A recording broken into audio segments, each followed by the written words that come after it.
जय श्री राधे। आज का ज्ञान, आज का सत्संग परम पूज्य श्री हनुमान प्रसाद पोद्दार जी महाराज की पुस्तक से। परम पूज्य कहते हैं, जो लोग ज्ञान को चरम लक्ष्य या परम साध्य नहीं मानते, उनका भी काम ज्ञान के बिना नहीं चल सकता।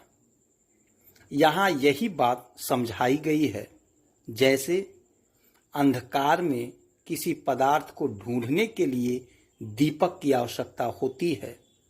पदार्थ के मिल जाने पर दीपक बुझा दिया जाता है तो भी कोई आपत्ति नहीं होती। इसी प्रकार भगवत प्रेम की प्राप्ति के लिए ज्ञान दीपक की आवश्यकता है। इस दीपक में यह विशेषता है कि यह एक बार जल उठने पर फिर कभी बुझता नहीं। इसी प्रकार जब सभी कामों में ज्ञान की आवश्यकता होती है, तब इस ज्ञान का अनुसंधान करने की चेष्टा पहले से करना ही बुद्धिमानी है। एक बार ज्ञान की सहायता से परमात्मा को प्राप्त कर लो, फिर चाहे ज्ञान को छोड़ देना, परंतु इससे पहले नहीं।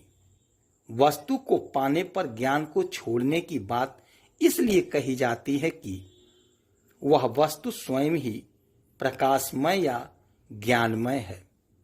उसको प्राप्त कर लेने के बाद ज्ञान की आवश्यकता नहीं रहती। यह कहने में कोई आपत्ति नहीं, कारण ज्ञान उससे भिन्न नहीं है। ना चाहने पर भी वह तो रहेगा ही। ज्ञान का ऐसा संबंध है कि वह कभी छूट ही नहीं सकता।